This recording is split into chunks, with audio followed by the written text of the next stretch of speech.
I'd been sitting in my car for maybe 20 minutes when I noticed him. The power company truck had pulled up across the street, and this guy climbed out wearing a hard hat and one of those neon safety vests.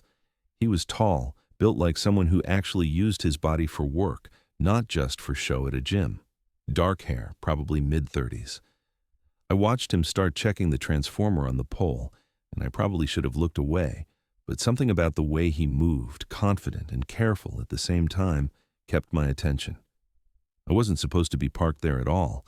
I'd pulled over because I was having what my therapist would call an anxiety attack, though I just thought of it as another Tuesday.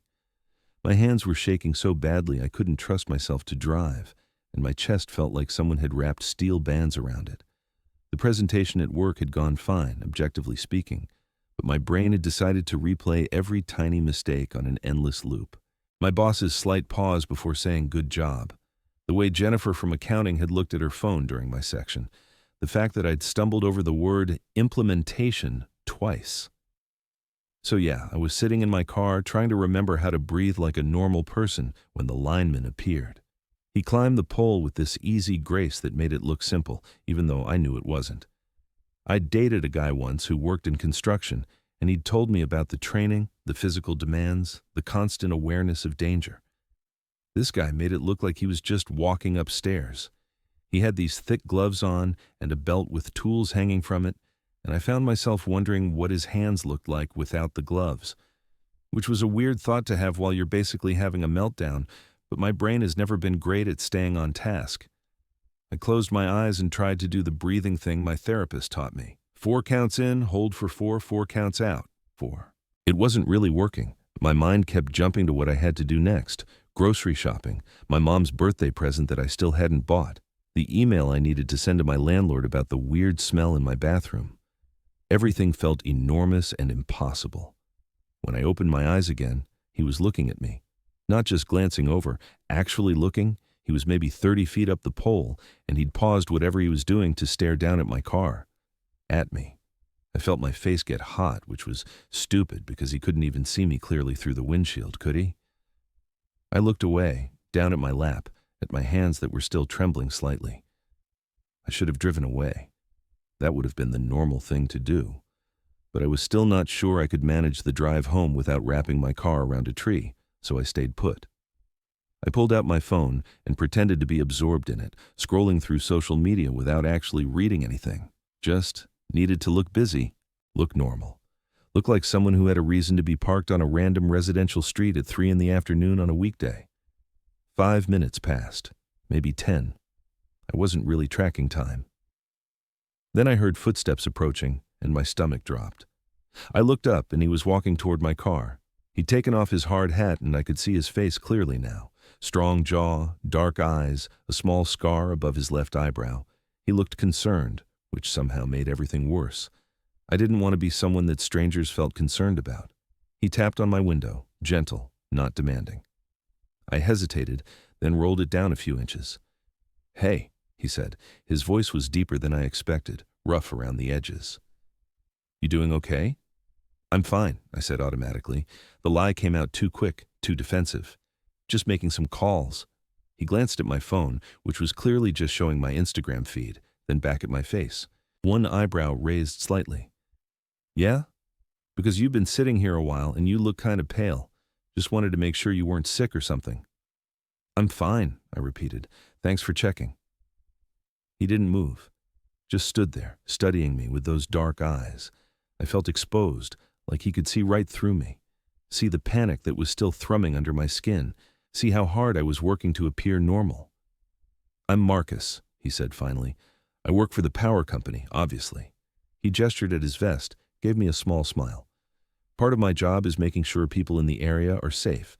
So if you're not feeling well, or if you need help with something, I can call someone for you." "I don't need help."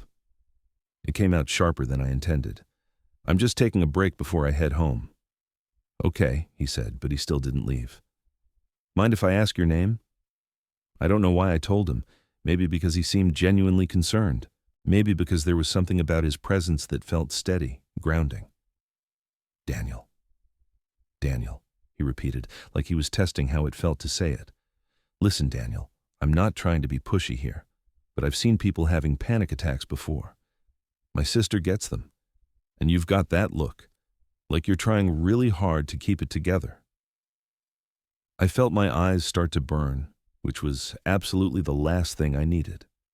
I was not going to cry in front of this stranger. I was not going to fall apart in my car on a public street while a power company lineman watched.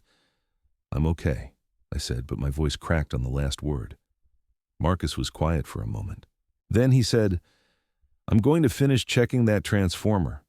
Should take me about 15 more minutes. When I'm done, I'm going to come back over here. If you're still here, we're going to talk.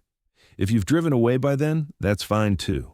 But if you're still sitting here, looking like you're about to shake apart, I'm not just walking away. Deal?" I wanted to argue, wanted to tell him to mind his own business, but something in his tone, firm but not unkind, made me just, nod.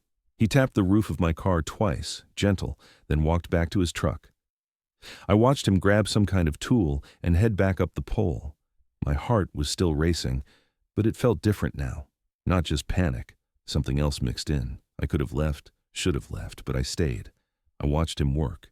He moved with this precise confidence, checking connections, testing something with a device I couldn't identify from this distance.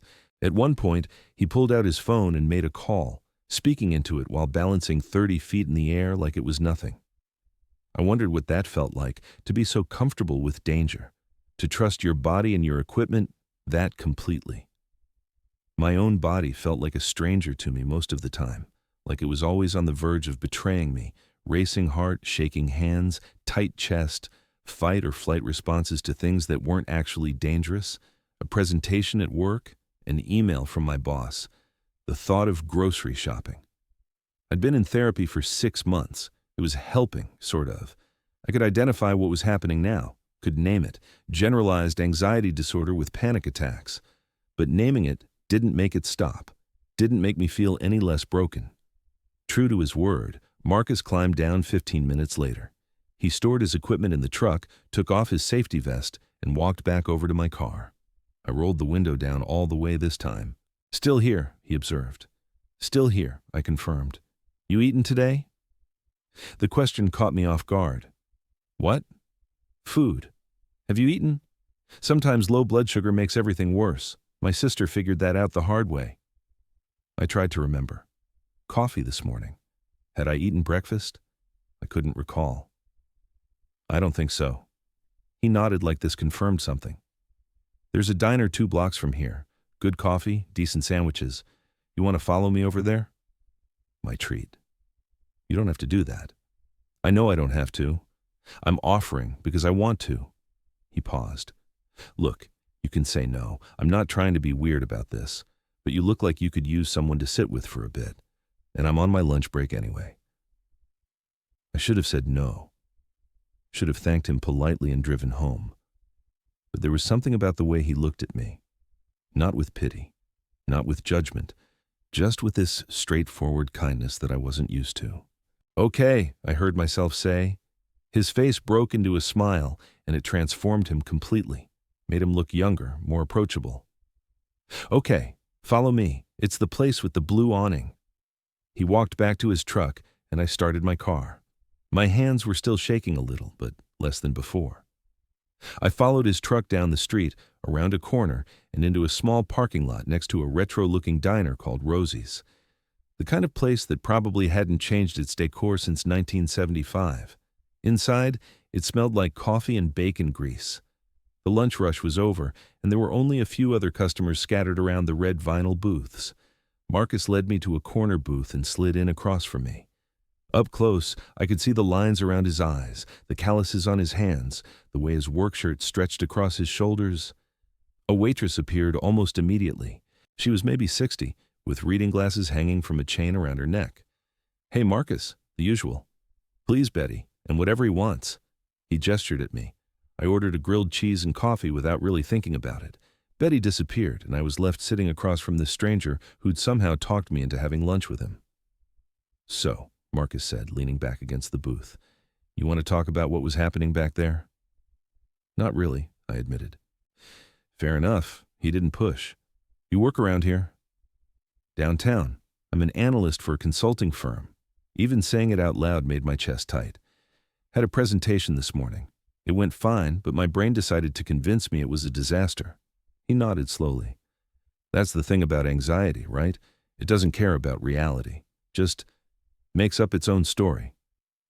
Your sister really has panic attacks? Yeah. Has since she was a teenager.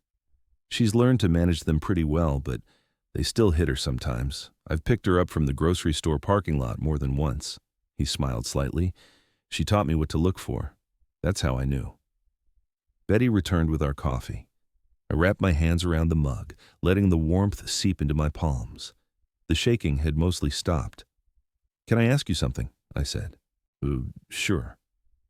Why did you come down? I mean, you could have just finished your work and left. Marcus was quiet for a moment, looking down at his own coffee. Honestly? Because I know what it's like to feel alone when everything's falling apart, and I figured if I could help, even just by making sure you weren't sitting in your car by yourself, then I should. There was something in his voice, some weight to the words that made me think he was talking about more than just his sister. Have you had them? I asked. Panic attacks? Different flavor of mental health stuff, he said. Depression, mostly. Had a rough few years after I came out. Lost some people I thought were friends. Family got complicated. Spent a lot of time wondering if I'd made a mistake being honest about who I was. He met my eyes. I'm guessing you might know something about that. My throat felt tight. What makes you think I'm gay? He gave me a look that was almost amused. Call it intuition. Plus, you've been looking at me the way I've been looking at you, so either we're both gay or we're having a really intense straight friendship moment. I felt my face heat up. I wasn't trying to be obvious. You weren't. I just know what to look for. He took a sip of his coffee. So yeah, I came down to check on you first because I saw someone struggling and I wanted to help, but I'm not going to pretend I didn't also notice you were attractive. That part was a bonus. I didn't know what to say to that. No one had been that direct with me in a long time. Most of my dating happened through apps, carefully curated profiles, messages that could be edited and deleted. This felt raw, real. Our food arrived, and we ate in comfortable silence for a few minutes. The grilled cheese was exactly what I needed. Simple, warm, grounding. Can I tell you something? I said eventually. Yeah. I almost didn't stop the car earlier. I was driving home, and I could feel it building. The panic. And there's this part of me that just wants to keep going when that happens. Just push through, ignore it, pretend everything's fine. I put down my sandwich. But I'm trying to get better about listening to what my body's telling me, even when it's inconvenient, even when it means pulling over and sitting in my car like a weirdo. That's not weird, Marcus said firmly. That's smart. That's you taking care of yourself. It doesn't feel smart. It feels weak. Weakness is ignoring what you need until you crash. What you did, that takes strength. He leaned forward slightly. I spent 2 years pretending I was fine after I came out. Worked myself into the ground, didn't sleep, barely ate. Told myself I just needed to be tougher. You know where that got me? Where? The hospital. Exhaustion, malnutrition, my body basically staging a revolt. He shook his head. I had to learn the hard way that taking care of yourself isn't optional. It's not weakness. It's survival. I studied him across the table. This man who climbed power poles for a living, who looked like he could handle anything, admitting he'd fallen apart. It made something loosen in my chest. How old are you?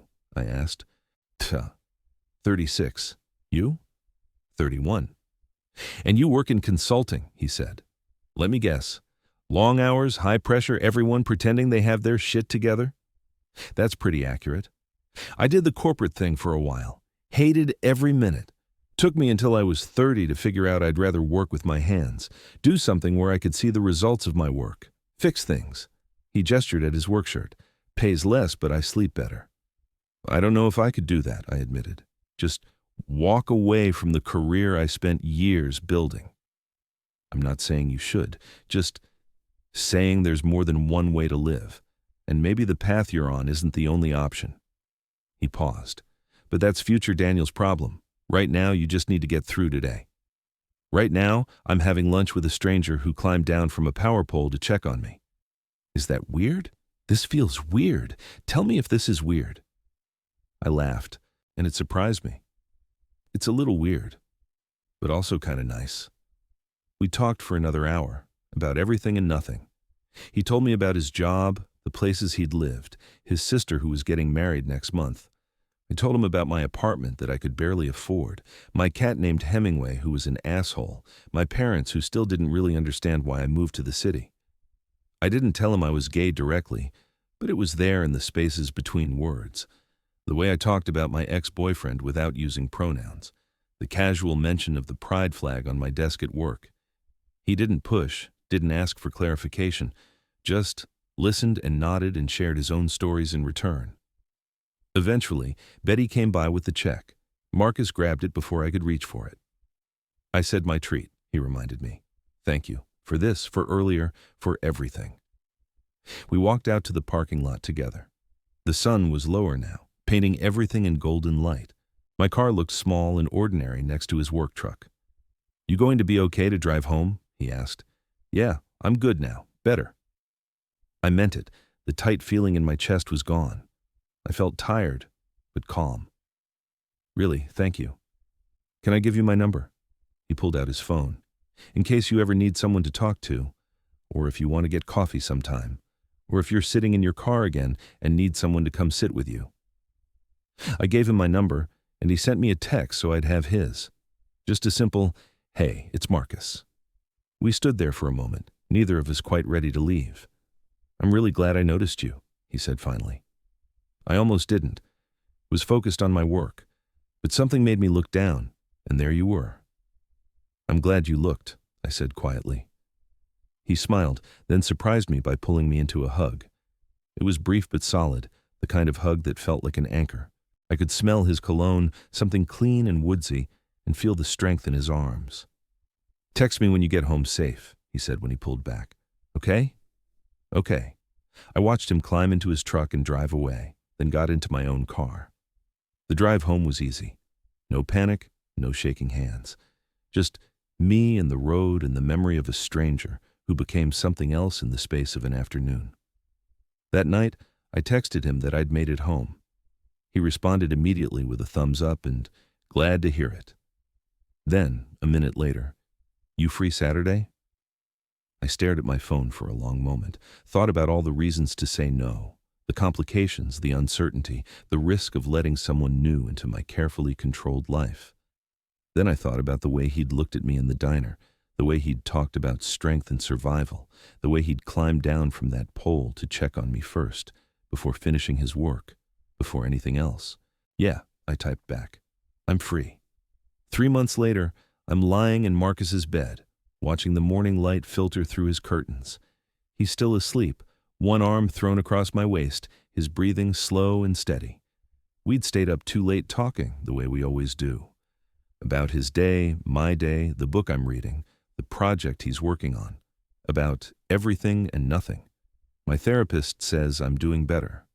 The panic attacks still happen, but less frequently. I'm learning to recognize the warning signs, to take breaks before I hit the breaking point. I'm learning that asking for help isn't weakness. Marcus stirs beside me, his eyes opening slowly. When he sees me watching him, he smiles. Morning, he mumbles, his voice rough with sleep. Morning? You've been awake long? A little while, just thinking. About what? About how you climbed down to check on me first, I say. That day. You could have finished your work, could have ignored me, but you didn't. He pulls me closer, pressing a kiss to my forehead. Best decision I ever made. I believe him, because it changed everything. Not all at once, not in some dramatic movie moment way, but slowly, steadily, like a pole climber ascending toward the sky. One careful movement at a time, trusting the equipment, trusting the process, trusting that the ground will still be there when you need it. I still work in consulting, still have hard days, still sometimes sit in my car trying to remember how to breathe. But now I have someone to text, someone who understands, someone who saw me at my worst and decided to stay anyway. Marcus traces lazy patterns on my shoulder with his finger. You working today? Not until 10. You? Got a call at noon. We have time. Time. We have time. It's become our mantra. Time for breakfast, time for another cup of coffee, time to lie here in the morning light and just exist together. After years of rushing, of pushing through, of never stopping, I'm learning the value of time, of moments, of letting myself be present instead of always racing toward the next thing. I love you, I say. It still feels new saying it out loud. We've only said it a handful of times, but it feels true, feels real.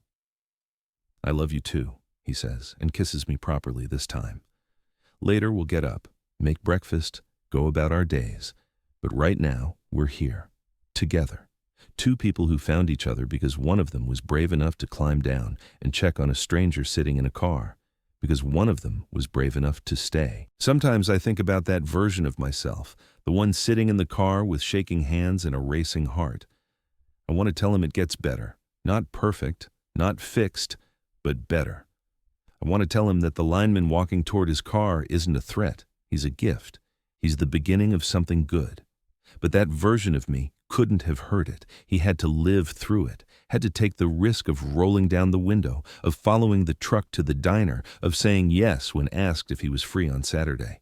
Had to learn that sometimes the best things happen when you stop trying to hold it all together, when you let yourself be seen, shaking hands and all. Marcus's alarm goes off and he groans, reaching over to silence it.